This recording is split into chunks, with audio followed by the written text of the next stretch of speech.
What's the meaning of Chicana?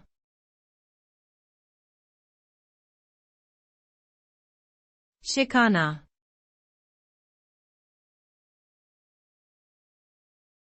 Chicana.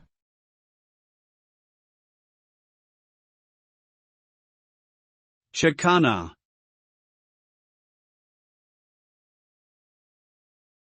Chicana.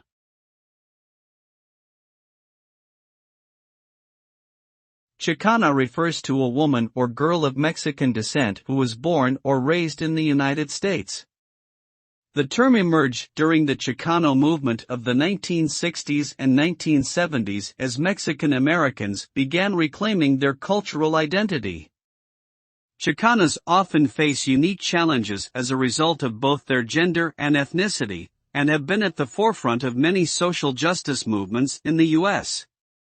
Today, Chicana culture continues to evolve and influence American society, particularly in the areas of art, music, and literature.